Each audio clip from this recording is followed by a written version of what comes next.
Oh, you're Owen Aman, DOC number 706721. Mr. Ackman, you're classified as a first felony offender, sentenced on March 21st, 2016 for indecent behavior with a juvenile. You received a 5-year DOC sentence. Your parole eligibility date was January 10th, 2020. You don't earn good time, and your full term date is May 11th, 2023. Sir, is that information correct? Yes, ma'am. Okay, I'm gonna turn it over to Mr. Roche. Good morning, Mr. Ackman. Good morning, sir. May I call you Owen? Yes, sir. Good. Mr. Ackman is currently 38 years old, and he's been incarcerated for approximately 2 years on a 5-year sentence. This is the first felony conviction for Mr. Ackman. Owen, if I give you any information that's incorrect, would you stop me at that point and correct me, okay? I am 40 years old, not 38. Okay, you're 40. Okay. And you're about to make 41 on August 31st. Yes, sir. My mathematics was a little off on that one. But you are a first felony offender, is that correct? Yes, sir. And I'm interested in the timetable in which this offense happened, which was around 2009. Am I correct? Give or take, I believe so. Yeah. And you weren't arrested until 2013. That's Is correct. that correct? Is that correct? Yes, sir, that's correct. And you weren't sentenced to 2016. That's correct. And you weren't incarcerated until 2018, some 9 years after the offense. Were you appealing the decision or negotiating with the DA's office? The last 2 years until I started serving my time, my attorney did do 2 appeals, which lasted roughly 2 years. And for those 2 years, I was actually registered as a sex offender before I came and served my time. Right. So what happened to the 3 years between the arrest and sentencing? The 3 years between arrest and sentencing, it was just back and forth with the DA. My attorney told me we were basically trying to fight it. And I don't know what my attorney was taking so long. Every time we went to court, it was always some kind of motion or some kind of thing. And it just kept on dragging on and dragging on. I even asked for a quick trial to get it done quickly. And my attorney just kept on proceeding with what he wanted to do. Okay, so this timetable must have been very difficult for you, and it was probably more difficult for the victim. Yes, sir. And I just wanted to put it on record because there was some 9 years between the time of the offense and the incarceration. I'd like to inform you, and you can't do anything about it, you have the whole legal community in your jurisdiction opposed to your early release. The judge, the district attorney's office, the sheriff's office, and the local police department. The victim of this crime is adamantly opposed, and she also wrote a very strong letter of opposition stating her reasons for opposing an early release. Not often I see a sex offender with a moderate risk assessment. And that moderate risk assessment tells us that you might have a moderate chance of reoffending. And I don't know if you're familiar with the Tiger instrument, but you were evaluated according to maybe 15 or 16 criteria. And it was determined that you have a moderate risk assessment. Your static 99 is in the low range, a -1. I don't see any disciplinary issues. Have you had any disciplinary problems in the last 2 years? No, sir. I see that you started your sex offender treatment and you completed phase 1, but you still have phase 2, 3, and 4 to complete. Is that still the case? No, sir. I've actually completed the whole entire class. I'm actually a mentor now, helping other individuals. So you're in phase 4. Phase 5, actually, I finished phase 4. Phase 4 is the facilitator phase. Unless they've changed things on it. Phase 5 is considered facilitator now, Mr. Roche, and he's completed phase 4, which is the student part of it. Now he's helping the facilitate the program with our staff instructors on things. So he is in phase 5, which is the facilitator phase. So they reformatted the program. Yes, sir. Okay. Tell me about the other programs that you completed, Owen. I've completed, I've just recently got done with Living in Balance. I just turned my last workbook in to the instructor. I'm also enrolled in Wiley College. This is my 3rd semester in Wiley College. Okay. I participate in all sports. Also have a certificate showing all my sports related activities. Whenever we do have church, I do volunteer with anything to do with any church related opportunities that we have. But with the coronavirus, we're unable to do a lot of extra curricular stuff, of course. Okay. Let me just run down some programs and you tell me yes or no, okay? 100 hours pre-release. No. Anger management. No. Victim awareness. No. Thinking for a change. No.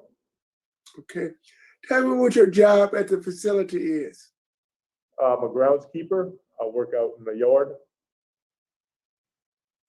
Are you a trustee? No, sir, we don't have that available to us.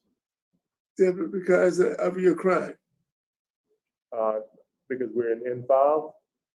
He's housed in our protective custody unit, Mr. Roche, and that's Okay, technically, okay. technically maximum custody, and they're not eligible for trustee status. I understand. I understand. Tell me about your transition plan. Excuse me, I didn't understand. Tell me about your transition plan. About going back into society. Where do you plan to live and where do you plan to work? I plan to live with my mother. Right now, she lives about 20 minutes away from where I live. She has lung cancer and stage 4 COPD. She has no minors or juveniles that live with her. I'll be caring for her. I do have a job lined up with Biggins construction site. They do all the Dollar General construction sites for Dollar Generals. I already got a job lined up and ready to go with him. And that's what I want to do, is just get to work and support my family. Okay. Warden Goodwin, would you like to chime in with any comments or remarks? Well, I'll just tell you this, Mr. Roche, Offender Ockman, he's done a model improvement since he's been here. He gets along well with staff. He's very respectful.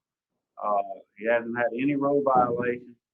He does participate in Wiley College, like he's currently enrolled in Wiley College doing college courses distance learning through Wiley College, through the tablets that we provided for them. He's also completed the sex offender program, like you mentioned. The only the only question I had on the Tiger, we had him down as a low risk, and you'd mentioned moderate, but I don't know if maybe he's been reached forward since we submitted it. But let me double check that, Warden. As far as his behavior at the institution, he's been here basically. He went through reception at Hunt and came directly here after he came into the Department of Corrections. He's done a model prisoner here without no problems whatsoever, and he does participate in all available programming that he has. He hasn't gone through reentry yet because of his not eligible for good time, and his full-term date is scheduled for 2023, so he hasn't come up on the reentry docket yet, but that is something that he would be required to do, I'm sure. Warden, what's the date on your Tiger score?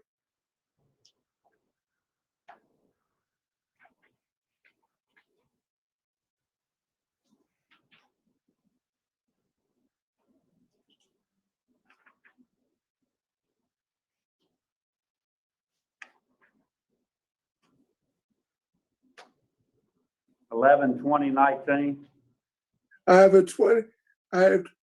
11/24/19. Right, well, you have the most current one then. Yeah. Mine's a few days behind that one, so. It's a moderate. Yes, sir. But that's all I've got to add, Mr. Roche. Ogman's been a model prisoner here at this institution. We haven't had any problems with him, and he does things that everything that he told you, I can confirm that's in his record. He has participated in that program. Thank you, Warden. Yes, Madam sir. Chairman.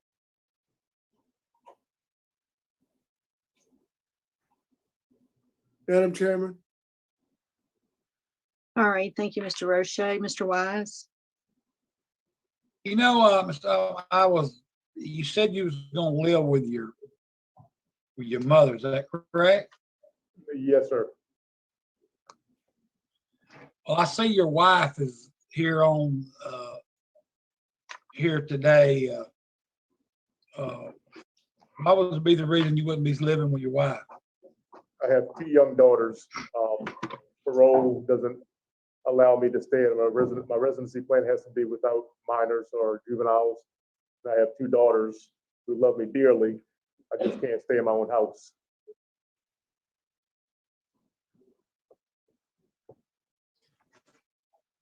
Are they your children? Yes, sir.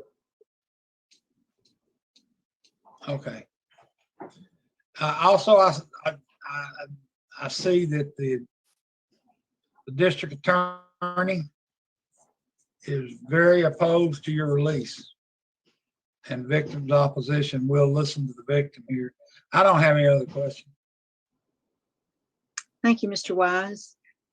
At this time, we'd like to hear from Miss Bridget Miller, Mr. Ockman's sister. Are you ready for me? I'm sorry. Yes, ma'am. Go ahead. I'm kind of new to the Zoom. So I'm Bridget Miller, and I am Owen's sister. We were under the assumption 3 could talk. And so when I signed up, I said I can speak. Jessica had planned to speak also, but since I've signed up, I'll just go with it. And so I'm speaking on behalf of my brother. I have my daughter with me, Haley. He's her godfather, and he has been the biggest role model to her growing up ever. And we have had no issues throughout her entire life. She's 20 years old, almost 21. And I know she can't speak, but I'm speaking on behalf of her also, because when, he's her life after me and my husband. And I'd like to take this time to first thank you all for listening to us and giving us the opportunity to speak. We're in Nebraska, so we wouldn't have been able to attend the actual meeting prior Air Force. My brother lived with us for a couple of years growing up. And so he's, we've been each other's constants in our life, in each other's lives. And right now, the biggest problem we face is that my mom is very ill, and with COVID, things have gotten really bad for her because she can't even go out now. Our family, I'm in Nebraska, my daughter's in Nebraska, it's just my brother and I. My sister-in-law, Jessica, she lives about 45 minutes away, but she's a teacher and everything, so it's hard for her to take care of the 2 girls and then try to help my mom also. And so my mom needs the help so bad. She has a friend or 2 that help occasionally, but with her COPD stage 4, she lives on oxygen tanks. The doctors told her don't go out at all. And she does order groceries online, but you can't get cold stuff. She can't vacuum her own house. She has the early stage of lung cancer also now.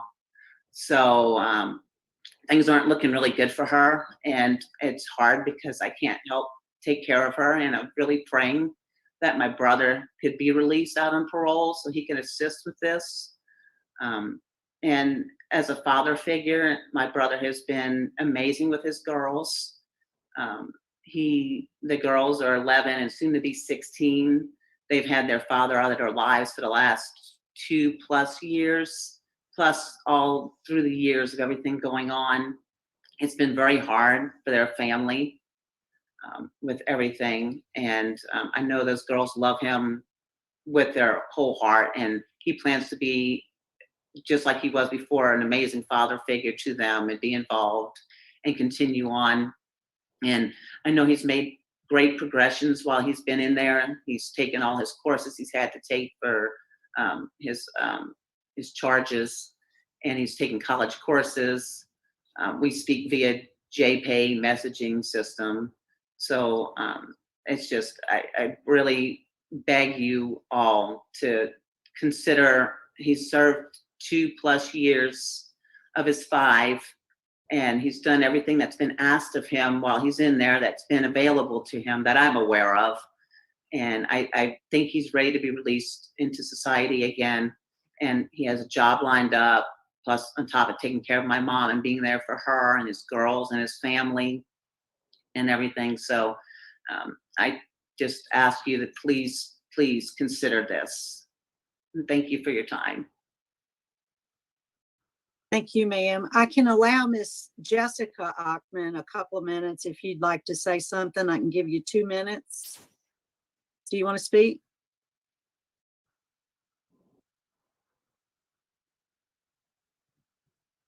You're still on mute. There you go. I'm pretty much going to agree to the sentiment that Bridget gave. I mean, we have 2 daughters together who haven't seen their father in over 2 years. And so that's been very challenging for them. And just giving them the opportunity for them to see him in a non-prison setting and giving him the opportunity to take care of his mother, who's very sick, we'll be very grateful for that.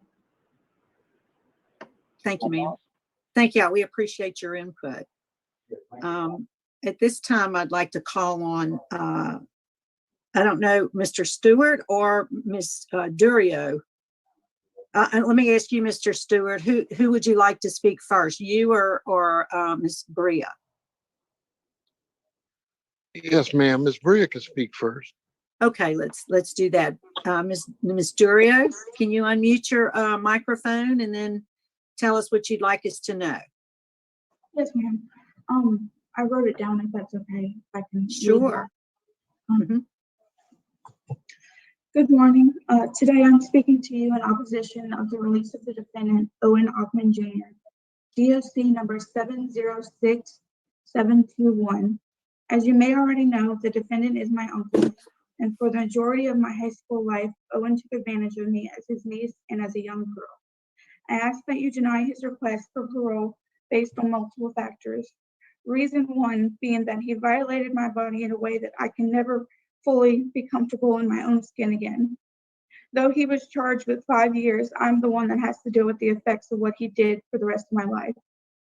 As embarrassing as this is to even say, I cannot have a normal sex life with my husband because he has tainted it by interacting with me in sexual ways that a man in his 30s should not have been doing with a teenage girl. He knew better, not only because he's a grown man, but because he was a police officer sworn to protect and serve. He was supposed to protect people like me from pedophiles like him, but instead he became one of them the day he decided to touch me inappropriately. It is because of him that I am on constant alert and afraid that something bad will happen to me again. If my own uncle did it, what is stopping anyone else? This makes me fear for my own unborn child that something bad like this could happen to them one day. Another reason that you should please consider keeping Owen in prison is that he took not only my high school years, but due to a 5-year court battle with many delays coming from him, he took my college years too.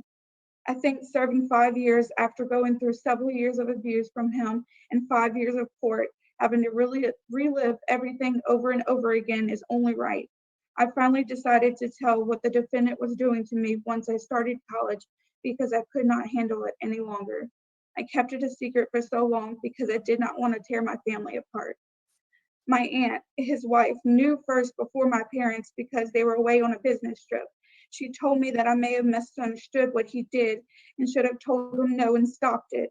She did not reveal this information to my parents as she was still requesting that we come over for Easter as if nothing had happened. This made everything worse. My body was in panic mode as I became physically ill due to anxiety and trauma this had caused me. I could not eat, could not make myself leave the house, and would constantly sleep the weeks leading up to when I finally told my parents what happened to me. Once I told what happened, my uncle was confronted by my parents, and that is when he came up with all the excuses in the book. As the weeks went by, words spread to other family members where it was revealed that there were multiple others who have accused him of doing the same thing to them, 2 of which were interviewed by Detective Sandri from Ascension Parish. We could also clearly see that this was not being taken as seriously as it needed to be, as he did not get the help he needed once everything was out in the open, and he was not fully admitting to what he had done. It was being pushed under the rug and made to be my fault that I let it happen. Additionally, I had 2 younger sisters that we needed to protect. That is when we decided to seek action, as he also had 2 young daughters and was still a police officer. This brings me to my next point. If Owen is allowed out, he would be around family, the same people who have enabled him throughout the 5-year court process and who have told me I was a liar and that I'm a disturbed individual. He would also be around his daughters, who are around the same age I was when he was doing these things to me. My fear is that he will do it again because this was not just an isolated incident, added with the fact that his wife and many others believe that he did not commit the crime, even though evidence and a guilty verdict have proven otherwise. Additionally, he has in the past used his previous position as a police officer to get a leg up, including a DUI he received that he tried to get out of because he played the "I was a police officer" card. His position as a police officer in the same parish we went to court in was a scary thing for me and my family because we did not know what ties he had because he knew a lot of people from through his work. I fear that if he is let out early, it will not teach him to take responsibility for his actions, but will only hinder him in the future by making him think that he can get off easy by manipulation. To summarize, I believe Owen should not be granted parole due to the fact that he has not once shown that he is sorry for what he has done, has not fully admitted to what he has done, has a history of these accusations, and no real support system at home that will guide him in the right direction since they believe he has done no wrong. I ask that if you do grant him parole, that you do not allow him to be around underage children alone, including his young daughters. I also ask that you request a restraining order against him so that he may not come into contact with me, my immediate family, or any of those who have accused him of this crime on the record. Thank you for giving me a chance to speak today and for allowing my feelings to be heard.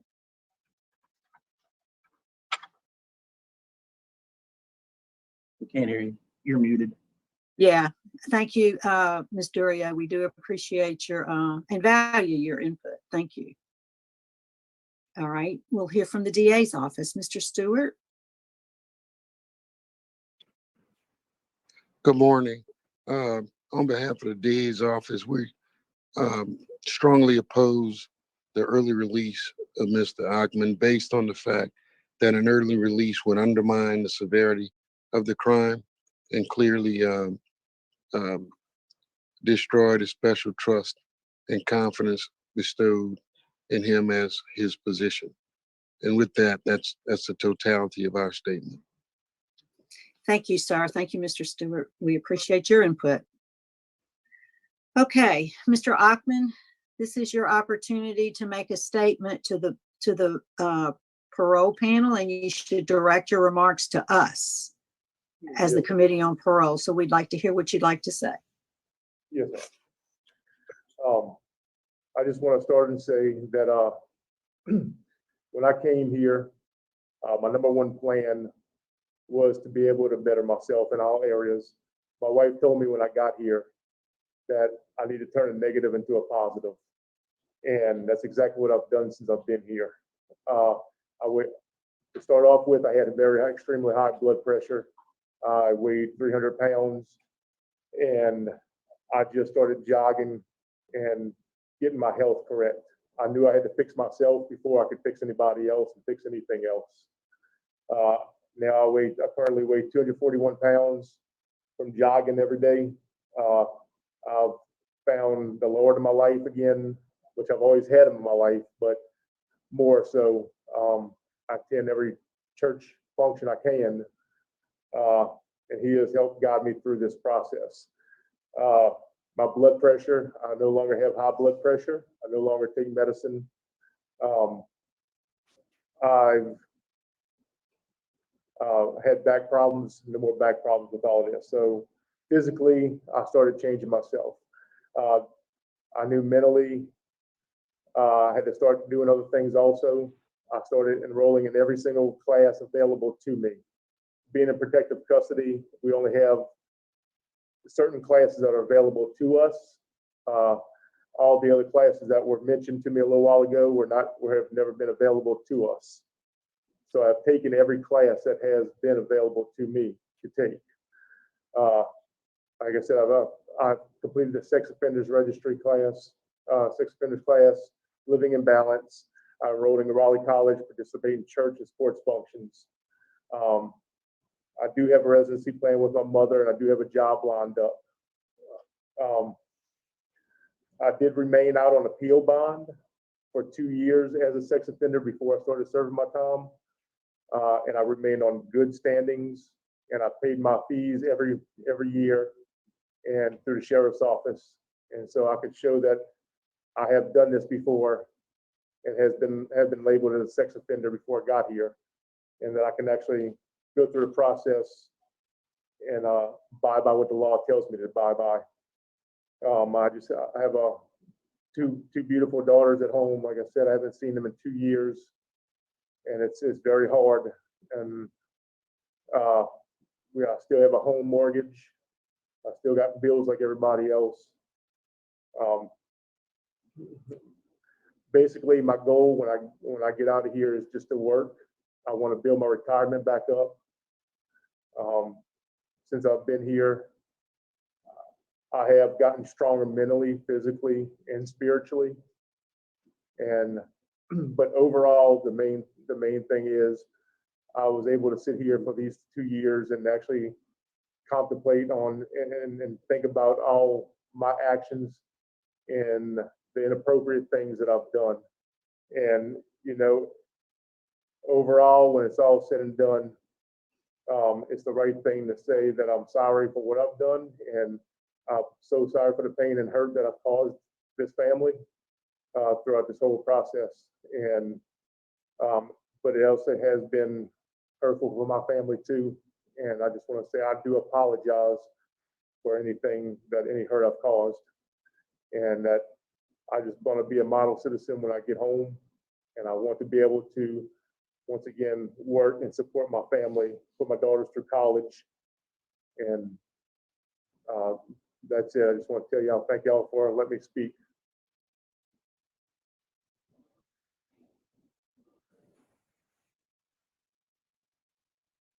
Madam Chairman, Are we prepared to vote?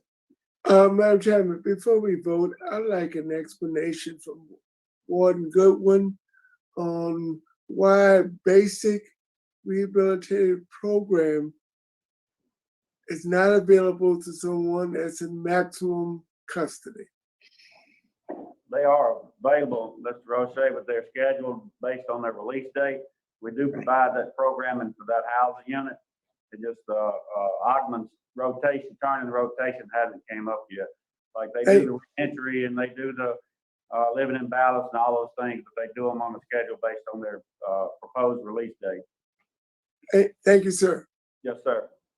Thank you, Warden Goodwin. Mr. Roche, we're prepared to vote. Yes, we are. Okay, we'll start with you. Mr. Ackman. First of all, I'd like to commend you for completing the sex offender treatment. I know it was difficult during the COVID-19 virus, and I got some information today that I will catalog. I didn't know there was a 5th phase of sex offender treatment, which now is a facilitator, and you should be commended on completing that sex offender program.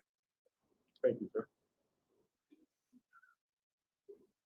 I've read your case when it was assigned to me 2 or 3 times. I've given it a lot of thought, and I pondered over it for a while. But based upon what I think is a lack of basic rehabilitative programs, you said you had no 100 hours pre-release, no anger management, no victim awareness, no thinking for a change, based upon a moderate risk assessment, vehement opposition from the victim,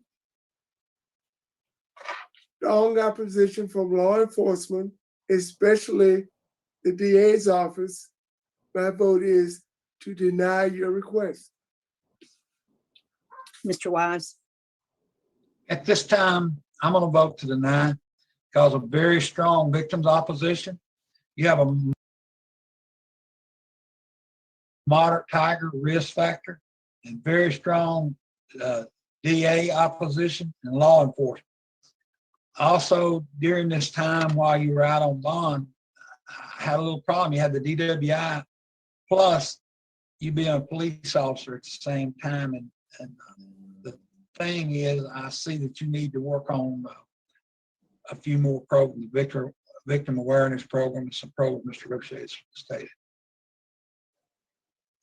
Mr. Ackman, I concur with my colleagues. My vote also today is to deny your parole for the reasons that have already been stated. Good luck to you, sir. Thank you.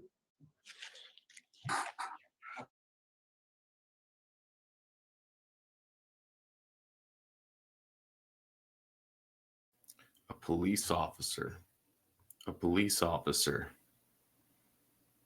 doing it to his own niece for years. And Louisiana still only gives a 5-year sentence. You can't make it up. And we're going to watch a news report here. I mean, she fought, she stood up. She's a survivor. She's courageous. And still, all they gave was 5 years. A former police officer who was found guilty of a sex crime tells me she is terrified after leaving court today. The man who molested her as a child was sentenced to 5 years in prison, but there is still a real chance he could be getting out sooner. And that, she says, delays her chance of getting justice. Mr. Ackman, you have anything to say to your family? Owen Aman Jr. lowered his head and walked out of the Ascension Parish Courthouse in silence. Judge Jesse LeBlanc sentenced Ackman, a former Sorrento and Gonzales Reserve police officer, to 5 years in prison for indecent behavior with a juvenile. The victim is his niece, Bria Herron. She says she was 13 years old when Ackman first molested her and that it continued until she was 16. I started to get really sick and anxious, and I didn't know what was going on. Bria recalls the moment she spoke up and when Ackman was arrested 3.5 years ago. I was scared to death. I didn't want him to get in trouble. I didn't want anything bad to happen to him. I knew my family was going to fall apart after it. Bria is 21 now and is set to graduate from Southeastern Louisiana University in May. But her college years, she says, have been tainted by court appearances, a trial, and multiple delays. It has been hard on her and her family, especially her younger brother, David Cambry, who says he trusted and confided in Ackman as a child. No uncle, no police officer, nobody in a power of authority should ever do this to anybody. And I would just like to commend her again for just being so strong and staying strong throughout it. While Ackman has not admitted guilt and has not shown any remorse, Bria hopes her uncle eventually accepts responsibility for his actions. I still love him, but I just want him to change. I want him to get better. I want him to learn from this and not do it to anybody else and become a better person. Ackman's attorney appealed the 5-year sentence. Meanwhile, Judge Jesse LeBlanc set a $125,000 appeals bond. Yeah. So, you see, in my opinion, the two-facedness of the court system here. The judge is strongly opposed.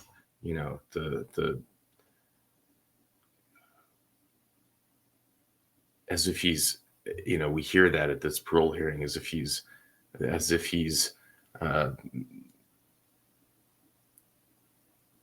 saying that this police officer is such a bad guy, yet he's the one who handed down the 5-year sentence. He's the one who gave it. How many people do you think this police officer arrested for minor thefts and possession charges, and who are still locked up? Who have had sentences 5 times as long? His own niece. This went to trial. This went to a jury trial. A jury found him guilty. He faced, according to the statute, a maximum of 7 years in jail. The judge gave him just 5. Why would you give a 2-year break? Why would you not give the maximum? It's just 2 more years. Plus, it's just 2 more years. And then why did the DA think that all they had enough was to charge for one count of indecent behavior? It just doesn't, the system doesn't make any sense. But we'll go through the transcripts. Let's go through this article. So a 6-person jury deliberated for just over 2 hours before returning to the courtroom and sharing the guilty verdict of indecent behavior with the juvenile. And that's what he was tried with, between the ages of 13 and 16. Assistant DA who tried the case on behalf of the 23rd JDA said she was pleased with the outcome. We couldn't be happier with the outcome of what has been a long and painful process. Justice was served today. Although we won't change the circumstances of what this victim went through, it will hopefully go a long way in allowing her to begin a road to recovery. Oh yeah, just because just 2 years later, actually much longer, because he bailed out on appeal. He bonded out on appeal. He blames his attorney for everything taking so long. Another proof that, please, he blames his attorney for the delays. Okay.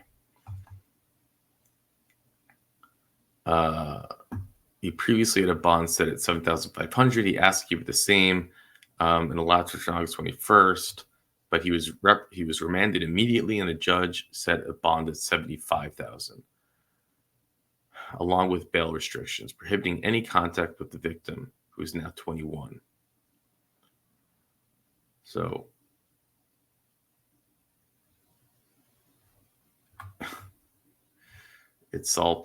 he came up here at his hearing. My opinion, he lied, and he showed no remorse. I didn't see any remorse, no accountability. He starts off by saying that he changed by really just talking about how much weight he lost, how his blood pressure is up, he's doing sports. It's like, are you kidding me, dude? Oh, and he found Jesus, of course, right? Checked all those boxes, and then somehow his risk score goes up from low to moderate, 2 days later, which another doesn't seem at all sketchy. Louisiana Facts. When BH was a young teenager in 2007, she spent a lot of time with her cousins at her uncle's house, along with other children from the neighborhood. Her brother often slept at the defendant's house on weekends, and BH slept on a blanket spread on the floor with pillows. According to BH, the defendant began molesting her when she was 13 or 14 years old. On several occasions, he grabbed her breasts. He also laid down next to her on the pallet and put his fingers in her vagina and his penis on her buttocks. BH also testified that the defendant put his fingers in her when they were in the defendant's pool. I mean, Defendant testified at trial that he admitted that he grabbed her buttocks, but only in a playful fashion. Yeah, an uncle would do that anyways. That's playful, all right. He denied that he ever touched her breasts or put his finger in her. In the first assignment, the defendant argues at trial court erred in allowing the state's expert witness to give the opinion. So they had the expert witness give the opinion.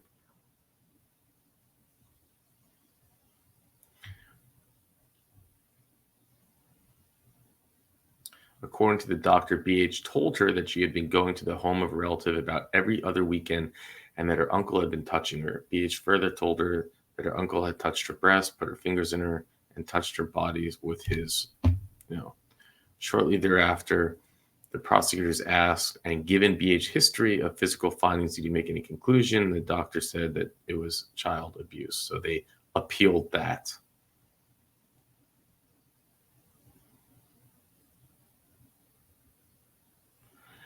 It's really beyond me. Why would the DA seek to get just one charge?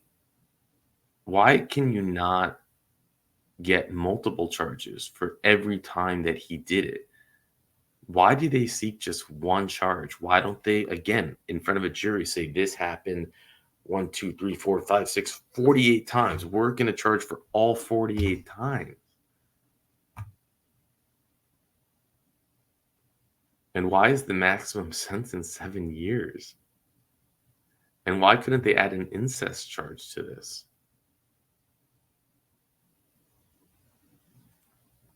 And then all that said and done, you get a guilty, this police officer.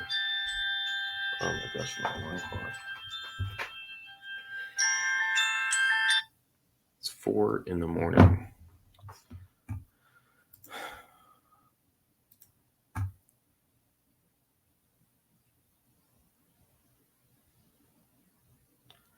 And then all of that, it's like it's a police officer. He goes to trial, he drags it out for years, and you get a guilty verdict by a jury, and the judge only gives 5, not even the maximum. Why? How is this not something that you go the maximum to send the message? It's not even a message.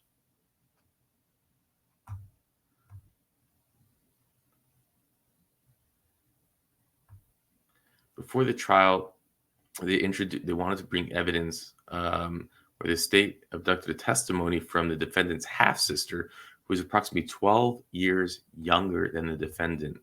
The stepmother of the defendant and biological mother, according to these witnesses, defendant made AO touch his penis when she was about 4 years old.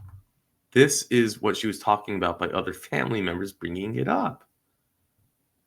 On one occasion, when AO was about 7 or 8 years old, the defendant laid on top of her. On another occasion, when AO was about 9 years old and sleeping on the couch at home, the defendant approached AO and placed his in her hand. AO became hysterical and ran screaming and crying to her mother's bedroom. When they confronted him about this, he said that he was putting shaving cream. He had put shaving cream, not his penis, in her hand. You know what I mean, man? You can't. This guy is a full-blown pedo.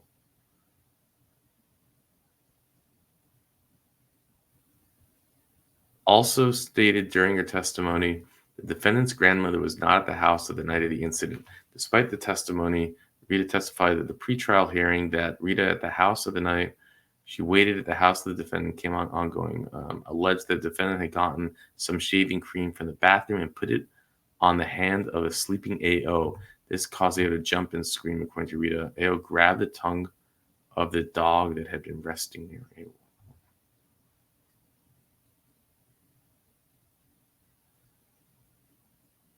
On direct examination of trial, the defendant was asked about when he first heard about the allegations against him. The defendant replied that he thought he had first heard about the allegations from his sister and that he did not know how to approach it. Defendant then stated that it was the first time I had ever been accused of doing anything of this nature. At the conclusion of the defendant's direct examination, the prosecutor argued that the defendant, having testified that this was the first time he had been accused of doing anything of this nature, opened the door for having credibility attacked on cross-examination. The prosecutor argued that she should be allowed to use the incident with AO to impeach the defendant. The court tried prosecutor made following things. And on that note, yes, thank you, prosecutor, for showing up. But the speech they gave was so pathetic. They're just like, yeah, we deny it. It was like, have some enthusiasm, have some like empathy, like state it the way. And anyone who watches this enough will see that yes, there are DAs that do that and do it well. It's not like DAs need to remain a certain tone. No, that's actually not true. DAs are a good DA uses emotion to send them a strong message. They use the power of speech and delivery of that speech to send a strong message, not just the nonchalant, we oppose.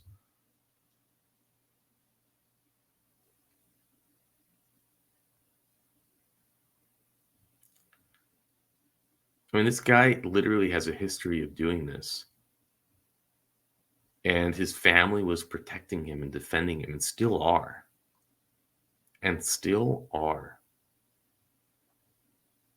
Their family is torn apart because of what he did to his niece.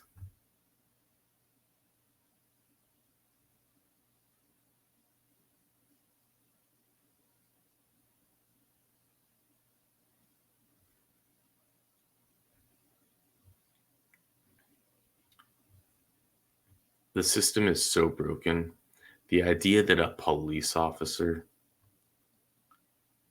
does this for years for his own niece, leaves a trail of other victims, and goes to trial, and is only facing a maximum of 7. And then when he gets found guilty by unanimous jury, the judge gives just 5 years. If that police officer had been found taking evidence and selling it, he would have gotten 3 times as long of a sentence.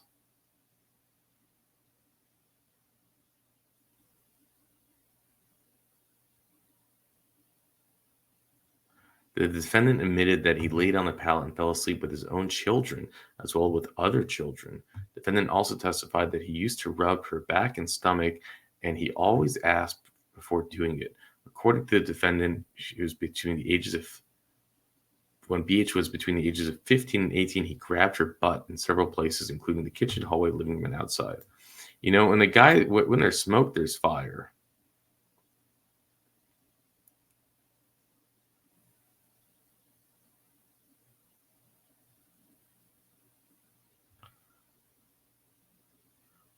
What did you do that BH? Here's the cross-examination. Let's see this. And in your text with BH, you admit that you engaged in inappropriate touching. So they were texting, and he admitted it. Repeat that again, please. The classic, I don't hear you. When you were texting BH, you admitted that you had engaged in inappropriate touching. Yes. And what did you do that BH could think was sexual? Well, we all horseplay. We joked around. We have inside stories, inside things from my grandmother, making comments like BH would come up to me and grab my testicles and go, toot, toot, toot, toot.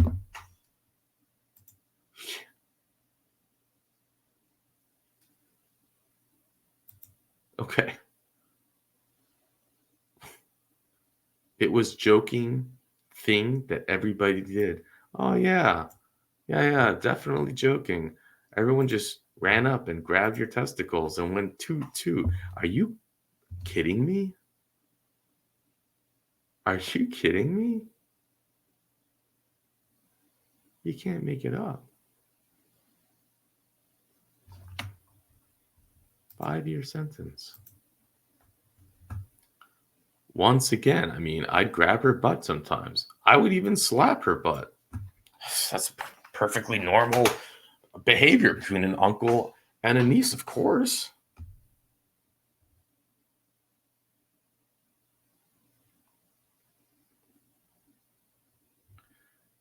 The defendant's wife testified following the allegations of abuse that Jessica either spoke to BH or sent BH several text messages regarding these claims against her husband. These messages, statements were addressed on cross-examination.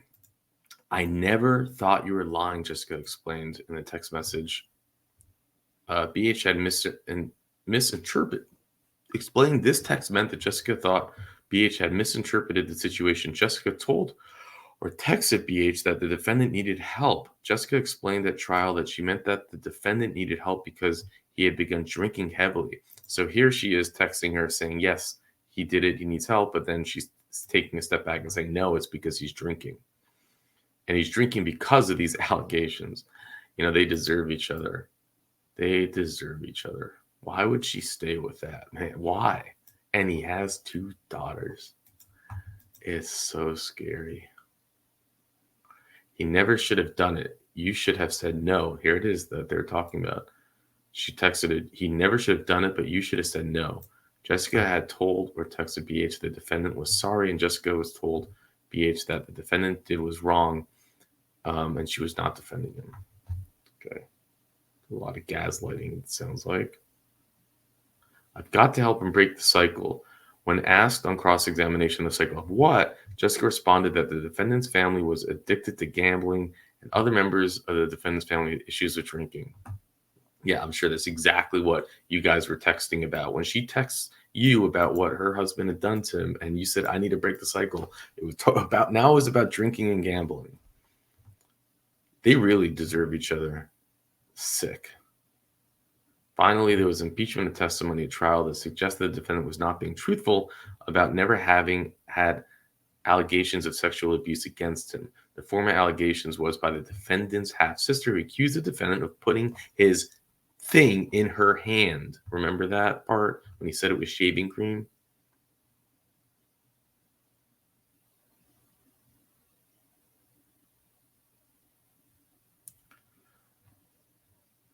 Of course, he lost the appeal. But as you can see, remember, oh, he just wanted it to end, but his attorney just kept pushing everything on him, and you know, poor guy.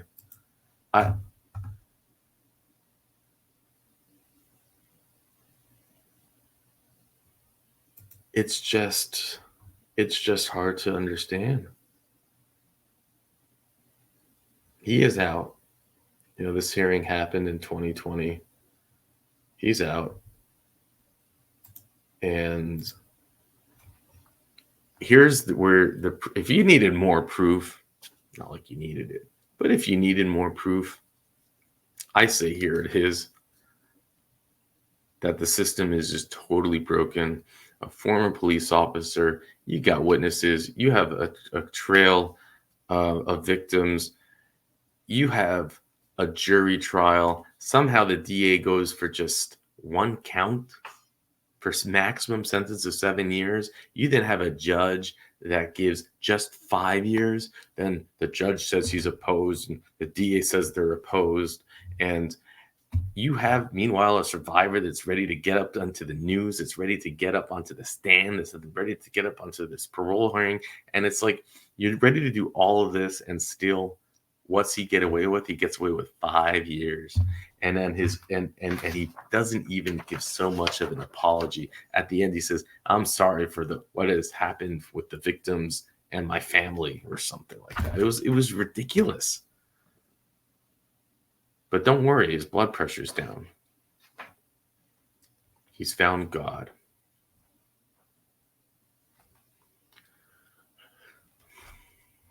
This is the ultimate roach. This is a scary, scary, scary roach. And just to think about the trail of what possible, just thinking about the possibilities of what.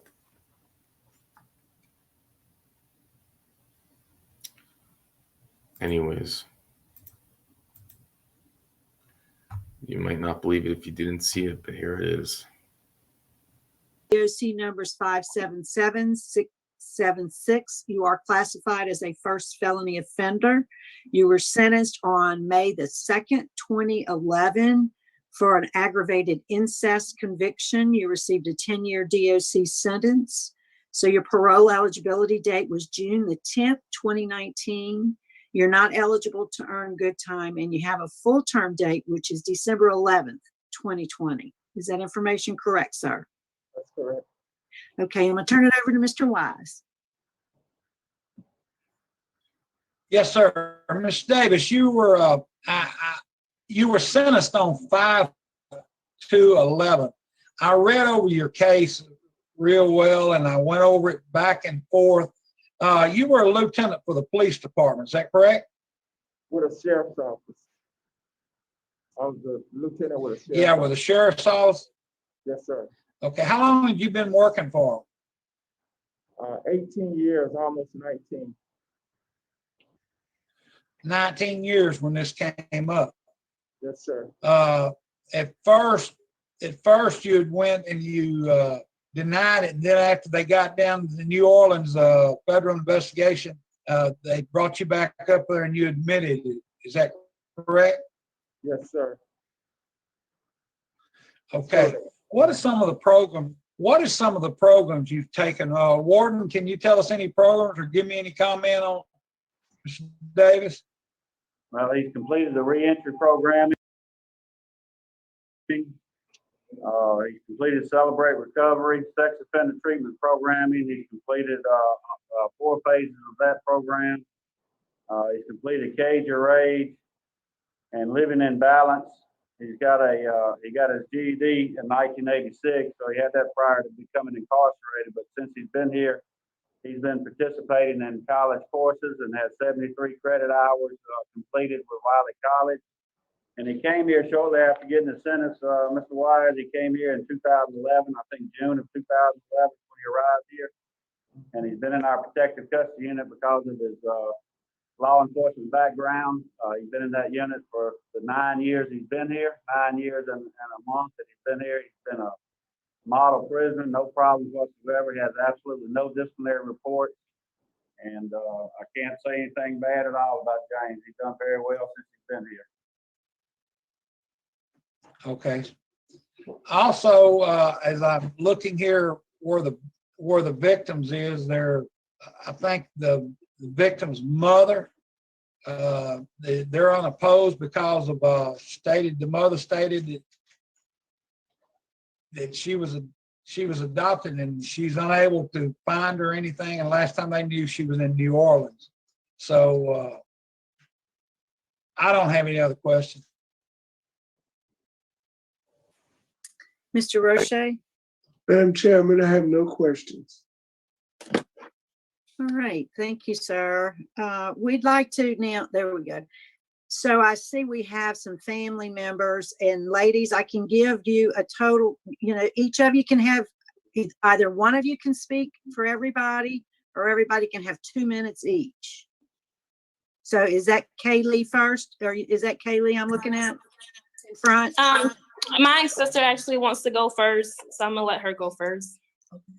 Okay, so ma'am, if you would identify yourself, tell us your name and your relationship to the offender, and you have 2 minutes.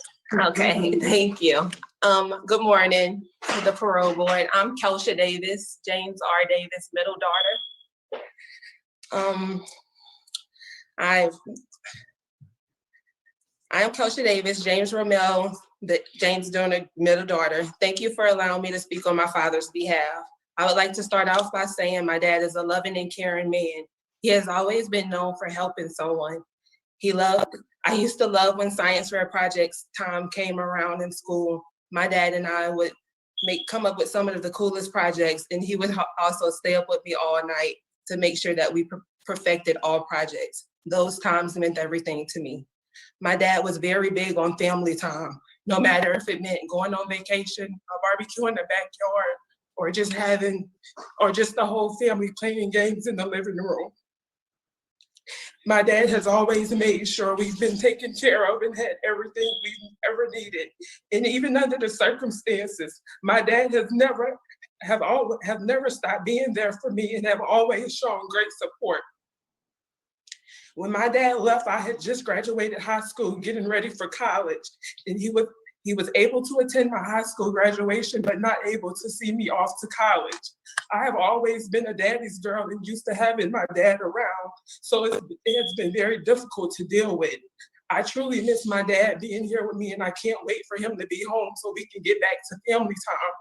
On today, I'm asking the parole board to please grant my loving father, James Romeo Davis Jr., parole. Thank you for allowing me to speak. Thank you. You did a good job. Okay. Thank who's you. next? I am James' youngest child. My name is Kalia Davis. But I just wrote something quick just to speak on his behalf. My mother actually emailed her letter in via the email, so hers was sent in personally. But I just want to start off by saying that when my dad went away, I was 13 years old. I am turning 24 in November. So it's been pretty hard. I had to go through high school. I had to go through college on my own without him being there, even though all I knew I had to do was email him, when I had questions or needed help. But he was always involved. He was at every track meeting with me, every schooling event.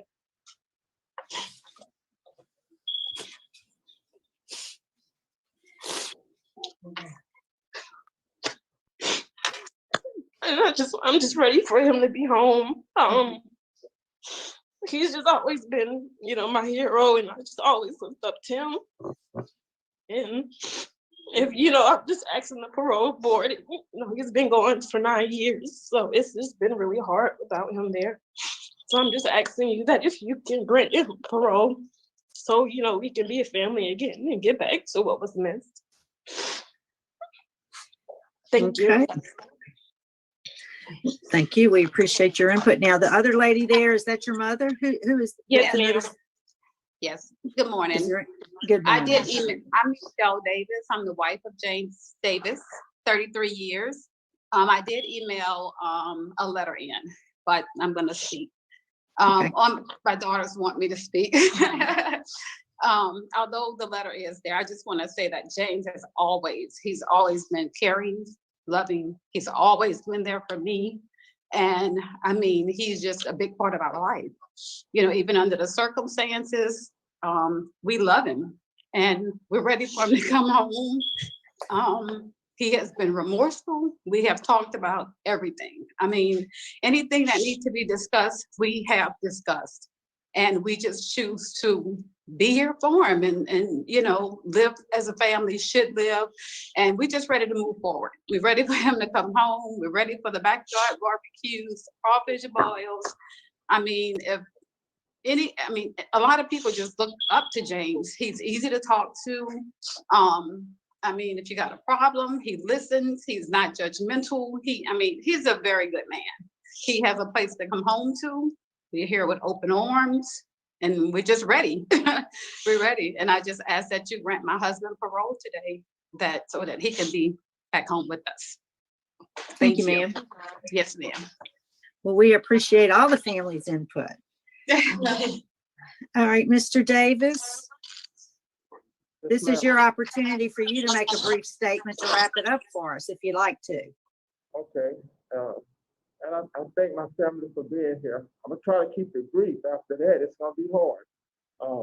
Thank you, Warden, for speaking, and thank you, Parole Board, for having me today. I really appreciate it. As you can see, I have a good support system, and all the schools that I went to, I realized that I really need a good support system. But I want want to change things today, and I want to do something a little different. And even though we don't have the victim here today, maybe she's not tuned in or not, but I'm going to speak on the victim's behalf because of what happened.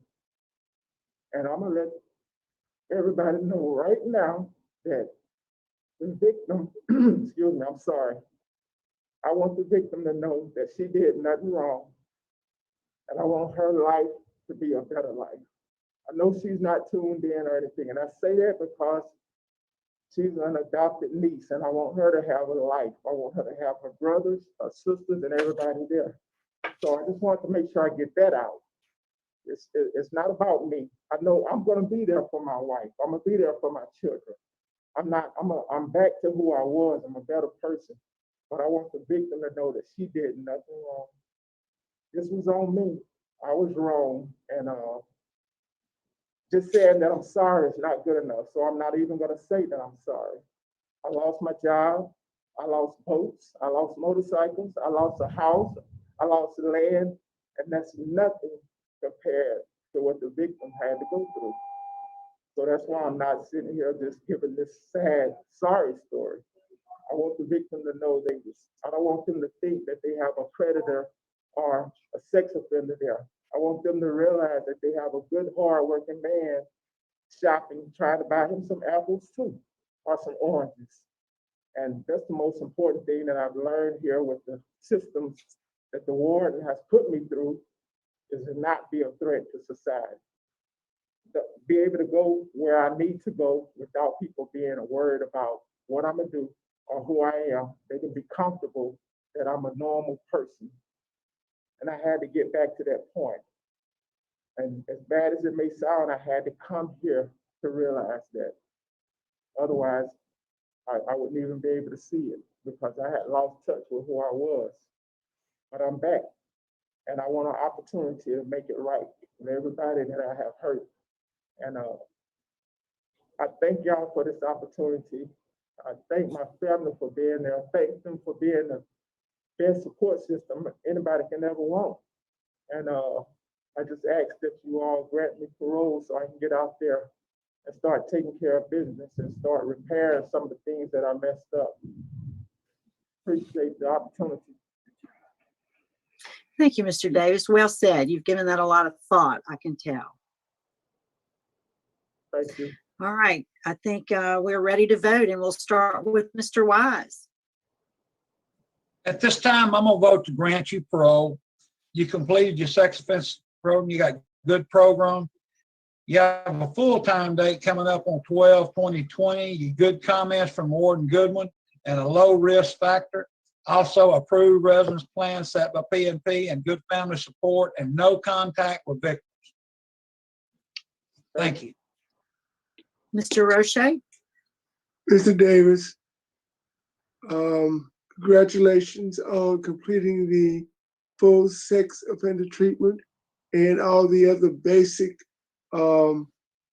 programs that I would expect you to complete. Yes. I was impressed with your closing statement, and you've served 9.5 years of a 10-year sentence. And I too will vote like Mr. Wise for the same reasons and the same conditions and stipulations. Yes, sir. Thank you. And Mr. Davis, I agree. I was impressed with what Warden Goodwin said. I was most impressed with all of your family. And then with the work that you've done. So my vote also is to grant with the same stipulations, which is really no contact with the family of the victim. So good luck to you, sir. Today your parole's been granted. Thank you so much. Thank you. All right. And Davis family, thanks for being here today. We appreciate it.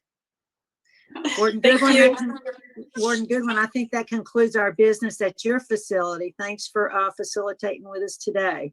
We're going to sign off and carry on. Thank y'all. Thank you. All right. You look good with that mask on. Thank you, yeah. I appreciate that.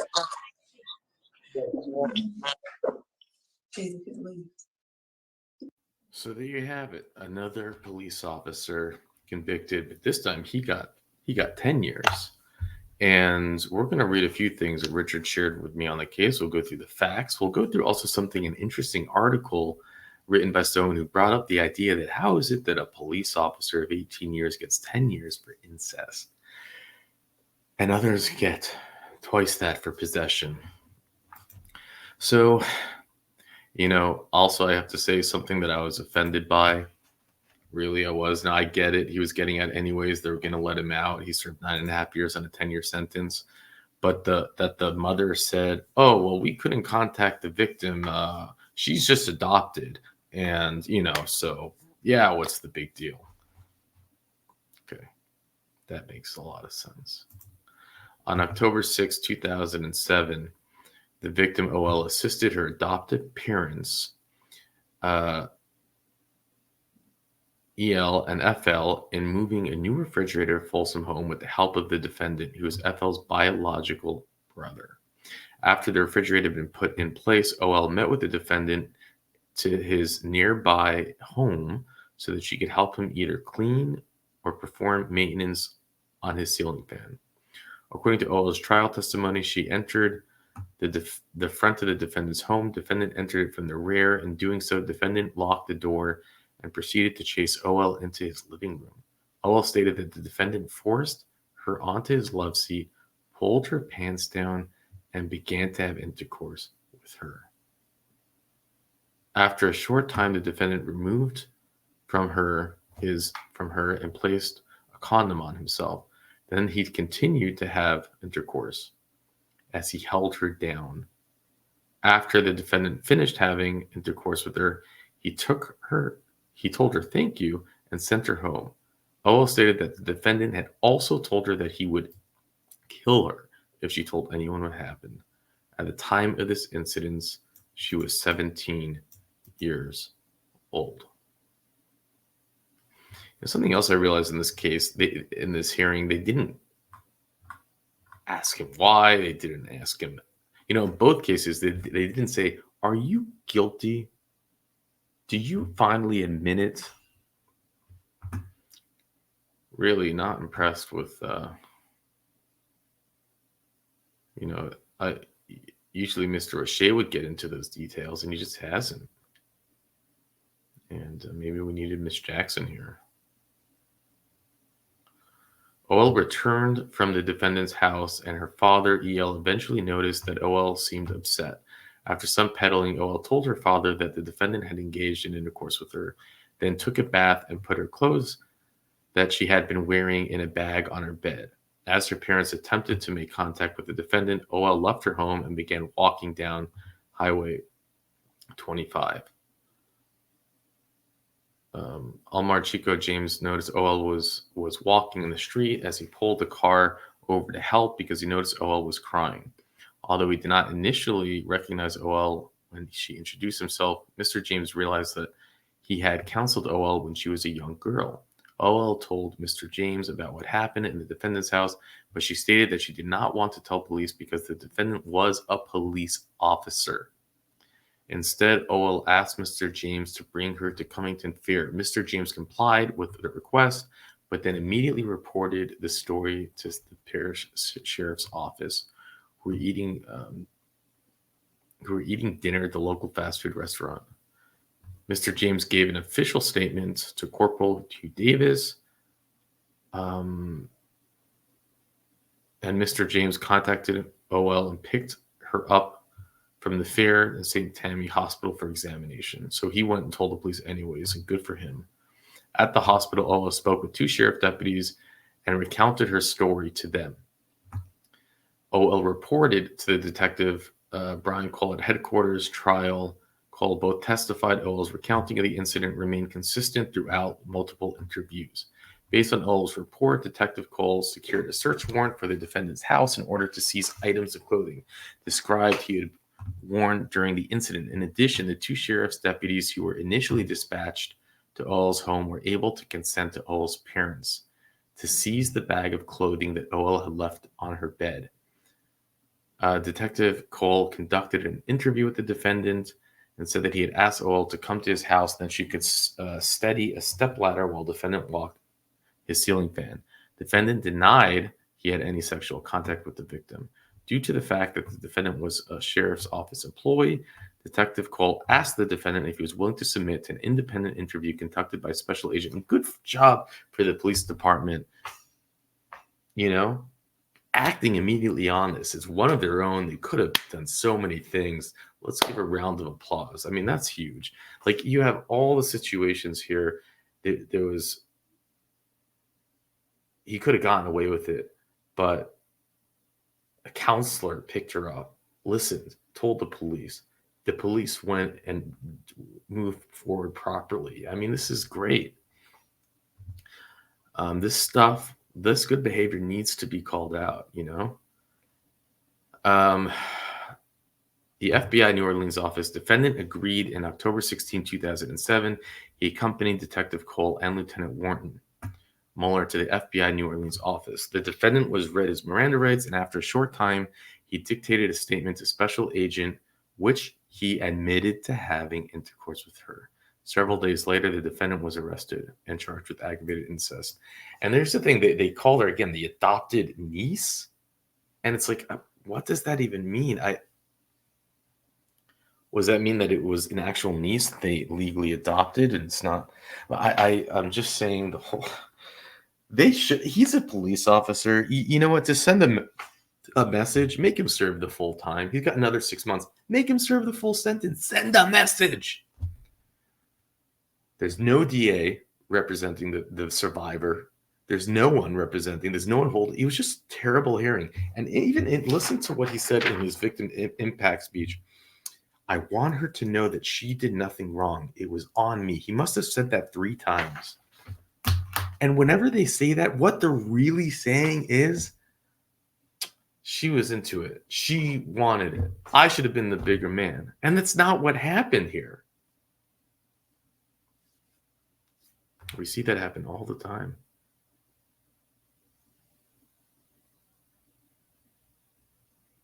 It was not her fault. No, really? You think, yeah, that was her fault? That you attacked her?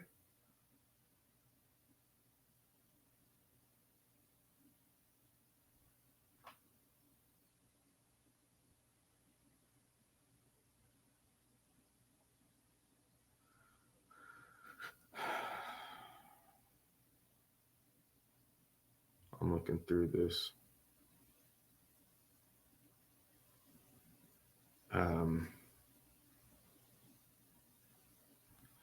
In brief, defendant argues the state failed to adequately prove that OL was the adopted daughter of FL, defendant's biological sister. So there we have it, the defendant's biological sister. So he did this. So she was an adopted daughter. Okay, that's first of all. And it was the defendant's biological sister. So he did this to his niece, his sister's daughter, not his wife's sister's daughter, his sister's daughter, who he adopted to be his daughter. And that's what he did. 10 years. And he was a cop. 10 years. And you see how all the family distanced it.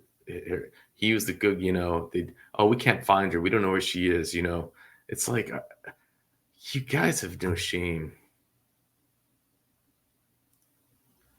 And the system did not protect her. It did not, you know.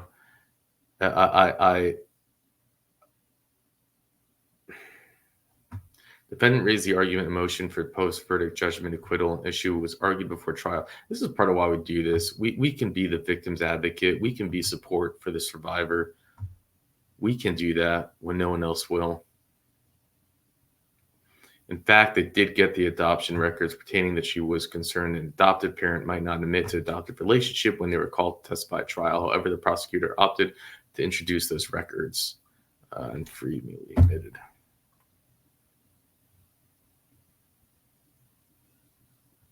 I don't even know why I need to prove it's adopted if it's your blood relative niece. What's it make a difference?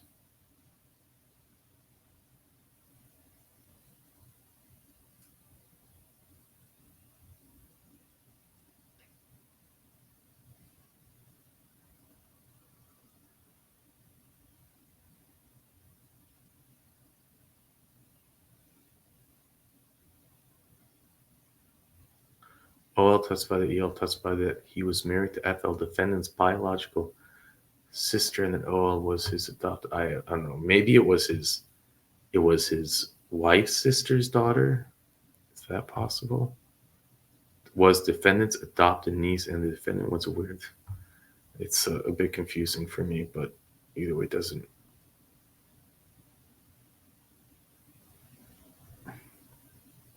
Remember, he went to trial. He went to trial with a jury, and again, 10-year sentence, which they argued was excessive. Right? Okay.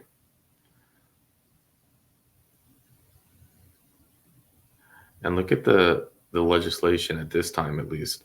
It's no less than 5, no more than 20. Yeah, that's really great for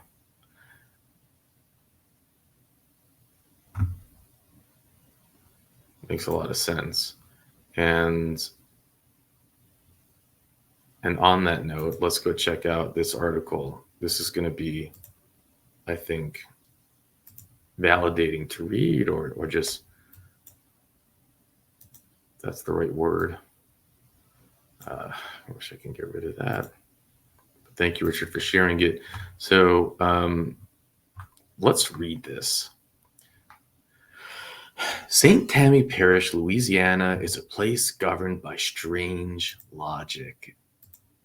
I couldn't agree more. Last week, a man named Cornell Hood II was sentenced to spend the rest of his life in prison after being caught with dealable levels of marijuana. But this time last week, 2 guys, one of them a former cop, were given just 15 years between them after being found guilty of incest. The case throws up a number of questions, the most obvious being, what does Cornell Hood think? Given that his son was aware a probation officer was coming over for routine visits, yet still neglected to tidy away 2 pounds of weed that was lying around his family home. Hood II also has this is the 4th time the idiot's been caught with more dank than America's legal system thinks he can smoke. They're talking about the guy who just got all that time. I mean, that's true. Why does he have all that stuff lying around? But look at these numbers. Do these seem right? Former Sheriff's Office Deputy James R. Davis, guilty of committing incest with a 17-year-old daughter, granddaughter, cousin, niece. The familial relationship was withheld to protect the victim's identity. Well, we know it was his adopted daughter. And he was given 10 years. They're saying that this is what it would have to be. It was also his niece regardless, but also his adopted daughter. Now, Cornell Hood II was found guilty of possessing, attempting to supply cannabis, given life. Life. And what his point is, it's the same guy. He's like leaving it just lying around his home, right? He's not like a brilliant master seller, and he's just an idiot. Life. The same judge that ruled in Hood's second case as Raymond Childress also sentenced the guy, Michael Battenberg, to 20 years in prison after he stole a camera from Walmart. Thank you. This article is exactly what we yell about in this parole hearing. The same judge gave 20 years for someone who stole a camera at Walmart and jumped into a canal. Maybe it was the 3 burglaries that he was found guilty of and punished for all the way back in the 1990s. You see, we don't make it up. They made him an habitual offender because it was his third, robbery attempt. Maybe Childress just wants to be the only free man in St. Tammany Parish with a name that sounds stolen from the Philip K. Dick novel. I like this guy. He is funny. I got to find him and interview him or something. Either way, the message is clear. St. Tammany Parish, smoking a bit of weed and stealing from multi-billion-dollar corporations is worse than having sex with a member of your own family. That is simply the message that they send. This is pure truth. We hope you're happy, you parish of freaks, when the red-eyed hordes descend upon you to free their harsh brother Cornell and all their inbreeding means. You only have flippers to fight them off with. Is this a Rosa Parks moment for America's first legal weed generation? Will the weedos of America, inspired by the success of, rise up and want to oppose their attack with their way of life? Or will they just sit around in their stinking bedrooms eating Doritos and laughing at things like this one on the internet between the reruns of Family Guy? The judge in Wisconsin just sentenced a former school bus driver who sexually abused 4 kids to a measly 7 years of bird. But at least he had the decency to crack a few jokes in the process. In 2005, St. Tammany Parish was the final stop off point for Hurricane Katrina. We're aware of this, but can't see how it would affect the local judicial system attitude to careers. I mean, we've been preaching this from the rooftops. And it's true. This system is broken. This was a cop of 17 years, found guilty by a jury. He confessed. There was no doubt about it.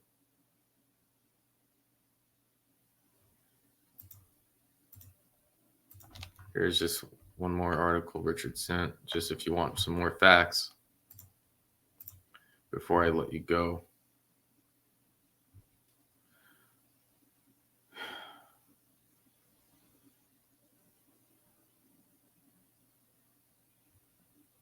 The next morning, Davis surrendered and confessed, and they fired him. And then he changed his mind, of course, and he went to trial. They deliberated for 3.5 hours before finding him guilty.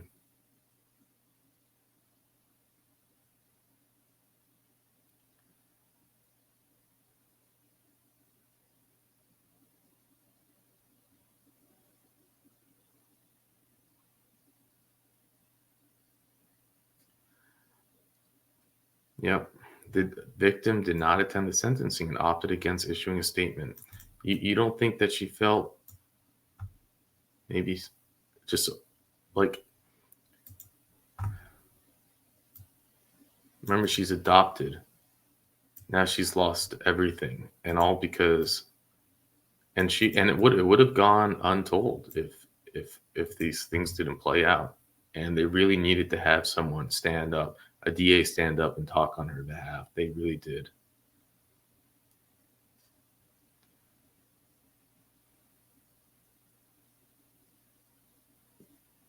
And his attorney insisted that the client was innocent. So they were still saying he was innocent. But the victim addressed the court and portrayed herself as a child being used as a woman as a play toy. Parole maintained the Monday that his client was innocent, but the victim addressed the court. She would have addressed the court, I guess, before the sentencing. She said, "I was broken, put down, and made to live a life no one should be made to live."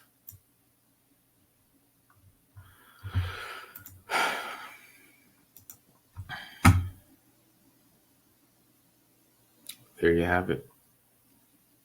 2 police with both incest charges, a combined 15 years. 15 years. That is a lot less than the life sentences handed out to someone who stole a camera from Walmart. If you didn't see it, probably wouldn't believe it. And with that, I'll let you go.